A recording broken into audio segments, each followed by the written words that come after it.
नमस्कार, मैं छोटेलाल दस्तक एक आवाज़ से। जैसे कि एक परिवार में 5 सदस्य 10 सदस्य होते हैं और कभी कभी उन लोगों का मिलना एक साथ बहुत ही कम हो पाता है क्योंकि व्यस्तता के कारण। और उसी तरीके से एक परिवार से हम आपको मिलाना चाहते हैं जो कि आज़ाद समाज पार्टी से हैं। और यहाँ पे कई बड़े पदाधिकारी आए हुए हैं, तो इनसे बातचीत करते हैं। जैसे हमको पता चला कि हाँ, यहाँ पे सभी लोग इकट्ठा हैं, तो हमारी टीम यहाँ पे पहुँची है इनका इंटरव्यू लेने के लिए। आइए जानना चाहेंगे कि पार्टी क्या स्थिति है और इनका क्या कार्य है। सर, आप अपना परिचय। सर, मेरा नाम है सुदर्शन यादव। मैं आज़ाद समाज पार्टी से जिला प्रभारी हूँ और मिशन गायक भी हूँ। सर आप। मैं आज़ाद समाज पार्टी कांसीराम का जिला अध्यक्ष गोरखपुर शशिभूषण शाह का हूँ। अच्छा सर, आप क्या हैं, आप किस पद पर? आज़ाद समाज पार्टी से पिपराइच विधानसभा अध्यक्ष के रूप में कार्यरत हैं। अच्छा, विधानसभा अध्यक्ष पिपराइच के। सर आपका क्या? सर, मैं राजनाथ राव, विधानसभा उपाध्यक्ष, भीम आर्मी आज़ाद समाज पार्टी, विधानसभा शाहजहां 324। अच्छा, आपका तो परिचय काफ़ी लंबा हो गया। अच्छा, अभी जैसे कि सर आप गाने के अलावा जो भी आपका कार्य है एज अ जिला प्रभारी बताया आपने, तो कहाँ तक आपका विस्तार हुआ पार्टी का? जैसे कि अभी चुनाव होने के बाद से अब तक क्या हुआ, कितना विस्तार? जैसे सर, हम लोग जो है फील्ड में चल रहे हैं और हमको जो है ये पूरी उम्मीद भी है और देख भी रहे हैं कि हमसे लोग जुड़ रहे हैं, चल रहे हैं समाज में। जो भी अपने अंदर जो समाज के अपने जगे हुए लोग हैं वो हमारा साथ दे रहे हैं। जो लोग नहीं जान पा रहे हैं उनको हम लोग जगाने का कोशिश कर रहे हैं, प्रयास कर रहे हैं और चल भी रहे हैं। अभी हम लोग लगातार कार्यक्रम पे ही चल रहे हैं, मिशन के तौर पे भी चल रहे हैं, कार्यक्रम पे भी चल रहे हैं। अच्छा, कार्यक्रम तो ठीक है आपका गाने का, जो सिंगिंग का है, लेकिन आपको कहाँ कठिनाई आती है जब आप बहुजनों को जगाने का काम करते हैं? तो कहाँ कठिनाई आती है आपको? जैसे सर, कठिनाइयाँ तो जीवन में बहुजनों को झेलनी पड़ रही हैं, हमेशा इतिहास रहा है। जब तक लड़ेंगे नहीं तब तक कुछ करेंगे नहीं, इसलिए हम लोगों का संघर्ष जारी है और संघर्ष करना ही जीवन है। आने वाली पीढ़ियाँ हमसे सवाल पूछेंगी, हम उनको जवाब देंगे किस तरह से हमने जीवन झेला है। आप लोग भी अपने संघर्ष और अपने लड़ाई को लड़ते रहिएगा। ये भारत देश है, जो इस देश के नहीं हैं वह इस देश को मतलब कब्जा किए हुए हैं और हमको जो है तमाम दिक्कतें पैदा करते हैं, हमारी हर व्यवस्था को अवरुद्ध करते हैं। इसलिए जो है हम लोग अपनी लड़ाई लड़ रहे हैं कि आने वाली पीढ़ियाँ हमसे सवाल ना करें। अच्छा ठीक है, जैसे कि आपने इतिहास की बात करी, इतिहास में अगर देखा जाए तो जो भी बहुजन के महापुरुष हुए, तो उनमें से आपको कौन जो है सबसे ज़्यादा प्रेरक लगा?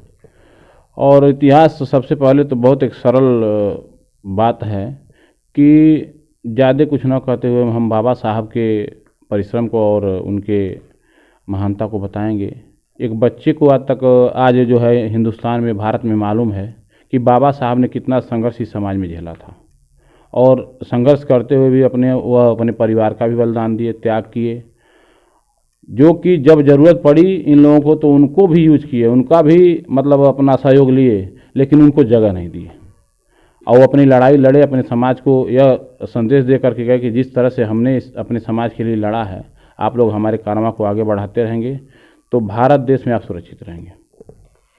अच्छा, अपने समाज की लड़ाई लड़ते हुए आगे बढ़े तो आप लोग आए पार्टी में। जैसे कि बहुजनों की पार्टी तो पहले से ही स्थापित थी, सर आप हमें बताएं कि फिर ये दूसरा मतलब पार्टी बनाने की क्या आवश्यकता पड़ी? देखिए, हमारे राजनीतिक गुरु मान्यवर कांसीराम साहब ने बहुजन समाज पार्टी की स्थापना की, लेकिन हमारा ये मानना है कि वर्तमान समय में बहुजन समाज के लिए संघर्ष करने के लिए वो बहुजन पार्टी, जो बहुजन समाज पार्टी थी, आज सर्व समाज पार्टी हो गई है।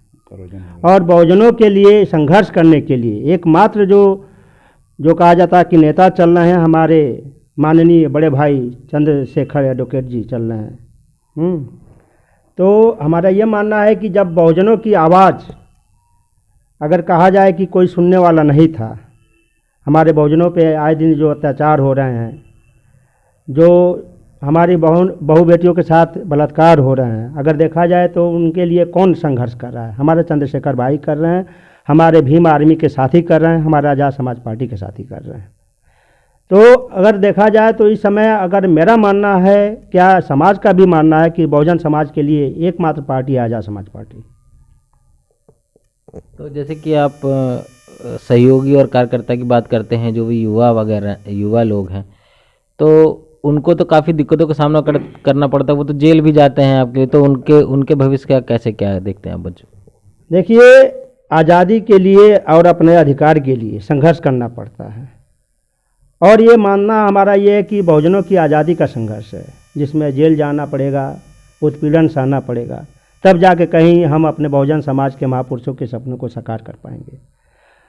और ये हमारे ऊपर इल्ज़ाम लगाया जाता है कि हमारे युवा जो हैं गुमराह हैं, या उनको आतंकवादी या कहा जाता है कि अपराधी बनाया जा रहा है। लेकिन क्या आप बताएं कि अपने अधिकारों की मांग करना अगर अपराध है?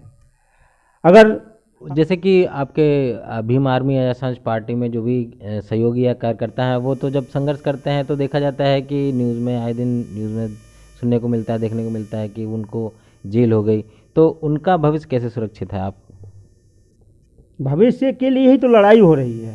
आप देखिए, इस समय अगर देखा जाए तो भारत में बेरोजगारी चरम पे है। आप बताएं कि युवा हमारे जाएं कहाँ? अगर युवा अपने रोजगार की मांग कर रहे हैं तो उनको जेलों में भरा जा रहा है। अगर युवा अपने शिक्षा की बात कर रहे हैं तो उन पे अत्याचार हो रहा है, उत्पीड़न हो रहा है, पुलिस लाठियाँ बरसा रही है।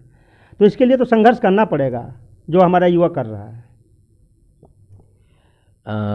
संघर्ष, अच्छा, जैसे कि आप बोले हैं कि जैसे कि इल्ज़ाम लगाए जाते हैं यहाँ पे कि बच्चों को बरगला रहे हैं, या सॉरी बच्चों को जो भविष्य है उनका संकट है, क्योंकि जैसे कि बेरोजगारी, जैसे कि आपने बताया बेरोजगारी है, तो वो बेरोजगारी कहाँ है? सुना जाता है कि बच्चों के खाते में 3-3 हज़ार 2-2 हज़ार रुपये डाला जाता है सरकार के द्वारा।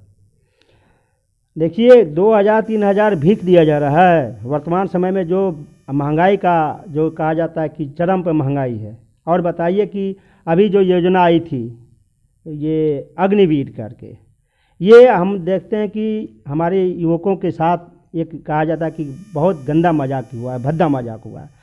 अब बताइए, 4 साल के जॉब के बाद वो हमारा युवा जाएगा कहाँ? समाज में उसका क्या स्थान होगा, उसका क्या भविष्य रहेगा?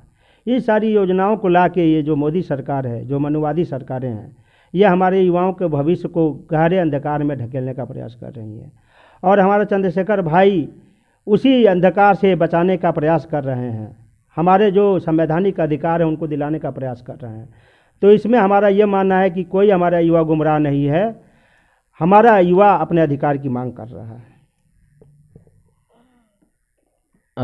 जैसे कि सर ने कहा कि युवा अपने अधिकारों की मांग कर रहा है, उसी अधिकार को लेकर के पिपराइच विधानसभा में से जो हमारे विधानसभा अध्यक्ष हैं, उन्होंने मेला लगाया था, जैसे कि अभी कल के दिन लगा था। और कैसा रहा सर आपका अनुभव? बहुत बढ़िया रहा। हमको तो नहीं लगा कि इतना ज़्यादा काफ़ी भीड़ हो जाएगा, और हम लोग काफ़ी गांव में कैंपेनिंग किए थे। हमारा बहुजन समाज इतना आज के डेट में उत्पीड़न है, और राजनीतिक क्षेत्र में हमको ज़्यादा अनुभव तो नहीं है, कम उम्र में इतना हमको कठिनाइयाँ झेलना पड़ा, और हम नौकरी अपना छोड़कर हम समाज को जगाने के लिए रात दिन चलते हैं। और जो मेला में हमारे जिला अध्यक्ष जी आए, हमारे मंडल प्रभारी मिशन गाय सुदर्शन यादव जी आए, इनको हम बहुत बहुत धन्यवाद देते हैं, जो इन्हों के संरक्षण में और हमको ताकत मिलता है, मजबूती मिलता है कि अगर हम समाज को जगाने में अगर जेल भी चले जाएं तो हमको कोई कष्ट नहीं है। इसलिए कि अगर हम जेल जाएंगे तो हमारा नीचे वाला जो बच्चा, जो भाई आएगा, वो जेल जाने में मतलब उसको कठिनाई नहीं झेलना पड़ेगा कि हमारा आज उसको हम एक प्लेटफार्म दे देंगे तो आने वाले समय में कहीं उसको ठोकर नहीं खाना पड़ेगा, किसी बेरोजगारी के लिए तरस नहीं पड़ना पड़ेगा। और रह गया सवाल कि आज की जो गवर्नमेंट सरकार है, हमारा आए दिन आरक्षण ख़त्म कर रहा है, हमारे समाज के ऊपर लाठियाँ बरसा रहा है। आज हम लोग के ऊपर जो लाठियाँ बरसा रहे हैं, हम लोग ये देखिए, एक संडा का मामला था कि कुछ बिरादरियों ने उसको इतना मार दिए। हम लोग एक धारा के लिए थाने पे जा रहे हैं तो पुलिस हम लोग के ऊपर लाठियाँ बरसा रही है। हमारे जो धारा बाबा साहब ने दे गए कि आपके ऊपर कोई लाठियाँ बरसाएगा, तो ग्राम सरंडा में हमारे एससी समाज पर लाठियाँ बरसाएगा, और एक परिवार के ऊपर जो महिला है उसको इतना बेरहमी से पीटा गया कितनी शर्म की बात है। हमारे महिलाओं के ऊपर, माता के ऊपर, बहन के ऊपर लाठियाँ बरसाया जा रहा है। जो जिस अंग पर मारा जा रहा है, अगर इस समाज में हम दिखाते हैं, इस चैनल पे आप दिखाएंगे तो बहुत हम लोग की शर्म की बात है कि अगर हमारी माँ मार खा रही है तो हम लोगों को ताकत और खून हमारे पास है, तो ये धिक्कार है कि हमारे समाज पर लाठियाँ बरसाए जा रहे हैं। बाबा साहब कहे थे कि अगर हमारे समाज के ऊपर जो उत्पीड़न होगा तो कानून इसीलिए बनाया गया, संविधान इसीलिए लिखा गया कि किसी के ऊपर अत्याचार नहीं होगा। तो हम उसी कानून को अधिकार के लेने के लिए जब थाने पे जाते हैं तो हमको धारा में किसी को चालान नहीं किया जाता है, उल्टा हमसे पैसा लिया जाता है, हमारे ऊपर लाठियाँ बरसाया जाता है। जो बाबा साहब ST धारा जो लागू किए कि हमारे ऊपर जानलेवा कोई हमला करेगा तो उसके ऊपर ST धारा लगेगा। ST के लिए हम धारा के लिए रात दिन दौड़ रहे हैं, CO के पास जा रहे हैं, वो भी नहीं लिखने के लिए तैयार हो, और लिख भी ले रहे हैं। तो जो पैसा, सरकारी अनुदान पैसा आता है, आज जो कोषाध्यक्ष है जिसमें पैसा रहता है, ऐसी समाज का अगर कोई व्यक्ति मार खा जाता है, बहुत ज़्यादा पीड़ित होता है, तो उसके दवा के लिए सरकार अनुदान देती है। आज तो सरकार के खाता में वो भी पैसा नहीं है। आप अपना खेत गिरवी रख कर, खून पसीना सींच कर अपना दवा कराइए। तो इसी को जगाने के लिए हम लोग रात दिन चलते हैं। समाज जाग जाओ, अभी तो अपना घर द्वार बेच रहे हो, कल के लिए तो तुम्हारा अधिकार छीना जाएगा। फिर वही हाल आएगा कि जिस दिन हमारे गटई में मटकी बांधा गया था और पैर पे झाड़ू था कि हम लोग थूकने का अधिकार नहीं था। इसी के लिए हम लोग जगाने के लिए रात दिन चलते हैं। आज हमारा समाज जान चुका है। हम लोग कोशिश करेंगे कि आने वाले समय में चुनाव में अपनी ताकत को दिखाएंगे, और जो ये तानाशाह सरकार है इनकी औकात समझ में आ जाएगी। अच्छा, अगर आने वाले समय में आपके सरकार बनती है तो आप कानूनी रूप से क्या बदलाव लाएंगे? देखिए, जैसे कि अगर सरकार बदलती है तो बहुजन समाज के लिए सबसे बड़ी बात है कि बाबा साहब भीमराव अम्बेडकर द्वारा दिया गया जो संविधान है वो पूर्ण रूप से लागू होगा, जिसमें सारे समाज के अधिकारों की बात की गई है। हमारे माताएं, बहनें, हमारे युवा और हमारे बहुजन समाज में 85% जो लोग हैं उनको जो अधिकार अभी तक नहीं मिल पाया है, जो सुविधाएं नहीं मिल पाई हैं, उन सारे अधिकारों और सुविधाओं को दिलाने का प्रयास किया जाएगा। अच्छा, जैसे कि आपने बताया कि आप सहजनवा से हैं, आपका तो इंट्रोडक्शन काफ़ी लंबा था। जैसे कि आप सहजनवा से हैं तो आप किस पद पे हैं? भीम आर्मी आज़ाद समाज पार्टी विधानसभा उपाध्यक्ष सहजनवा। अच्छा, आप भीम आर्मी में भी हैं और आज़ाद समाज पार्टी में भी? नहीं सर, भीम आर्मी एक सामाजिक संगठन है और आज़ाद समाज पार्टी एक राजनीतिक दल है जिससे हम कार्यरत हैं वर्तमान में और अपने समाज के लिए काम कर रहे हैं सहजनवा विधानसभा में। अच्छा, जैसे अगर कहा जाए कि अगर एक पिताजी हैं, एक चाचा जी हैं, मतलब उसी तरह एक आज़ाद समाज पार्टी, एक भीम आर्मी। जी। तो आपका क्या रोल रहता है, जैसे कि पद को लेकर? पद को लेकर रोल ये रहता है सर कि हम अपने आप को सौभाग्यशाली समझते हैं कि हमको पद मिला। ये आज़ाद समाज पार्टी एक परिवार है, मैं उसको अपना परिवार मानता हूँ। उस परिवार के बैनर तले हमारे शोषित वंचित समाज के ऊपर सहजनवा विधानसभा में जो भी घटना होती है, यदि हमारे पास सूचना पहुँचती है तो 112 नंबर से पहले पहुँचकर मैं उस समाज को जब तक न्याय नहीं दिलवा देता हूँ तब तक मुझको चैन नहीं मिलता है, और न्याय दिलवाने के बाद ही मैं आगे अगला कोई कदम उठाता हूँ सर। अरे, यूपी में देखा जाए तो अत्याचार तो बहुजनों पे बहुत हो रहा है, लेकिन कानूनी रूप से कोई कार्रवाई नहीं होती। तो आप बोल रहे हैं कि जब तक कार्रवाई नहीं होती तब तक आप शांत नहीं रहते हैं। तो आप ऐसा क्या कर देते हैं कि कानून को अपना काम करना विवश कर देते हैं? सर, कांसीराम साहब ये कहा करते थे कि जनता की हाई कोर्ट और सुप्रीम कोर्ट से बड़ी जनता की अदालत होती है। सर, हमने वो काम किया है, काम भी कर रहे हैं, जिसकी वजह से जनता हमारी साथ देती है सहजनवा विधानसभा में। और जब हम लोग जाते हैं, नहीं सुनवाई होती है, तो अपने जो भीम आर्मी आज़ाद समाज पार्टी के नौजवान साथी हैं, सिपाही हैं, उनको जो है आवाज़ देने पर वो समय से उपस्थित होते हैं। बड़ी संख्या को देख करके पुलिस प्रशासन को भी वहाँ झुकना पड़ता है, और झुक करके हमारे जो है मांगे को मान करके और उनको जो है हमारे समाज को न्याय दिलवाने के लिए मजबूरन आगे आना पड़ता है। जैसे कि देखा जाए कि देश में प्रदेश में कहीं भी अत्याचार का मामला होता है तो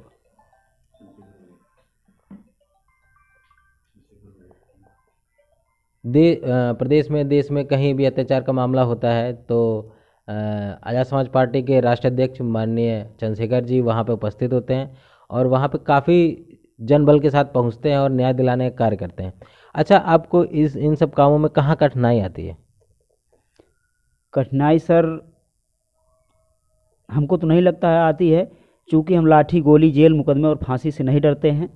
जो लोग इन सब चीज़ों से डरते हैं उन्हीं को कठिनाई आती है और वही लोग जो है पीछे हटने का काम करते हैं। हम लोग तो बाबा साहब के जो है संतान हैं, उनके खून हैं, इसलिए हमको सत्ता शासन में बैठे हुए जो है भगवाधारियों से कोई हमको डर नहीं है। रही बात ये है कि हम शौक सीधी बात ये जानते हैं, जो है आज़ादी खून मांगता है। हम लोग जहाँ अपने समाज का पसीना गिरेगा वहाँ हम लोग अपना खून देने का काम करेंगे, खून दे करके उनको न्याय दिलवाने का काम करेंगे।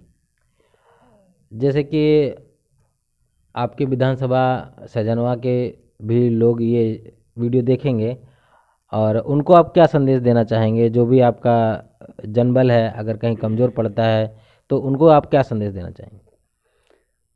सर मैं उनको यही संदेश देना चाहते हैं कि आप लोग भीम आर्मी आज़ाद समाज पार्टी से बड़ी संख्या में जुड़ें।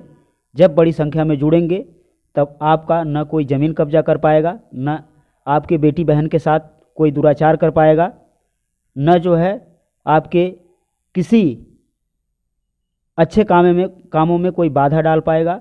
इसके लिए हम जो है भीम आर्मी आज़ाद समाज पार्टी का कार्यक्रम बहुत तेज़ी से बढ़ाने का काम कर रहे हैं सहजनवा विधानसभा में।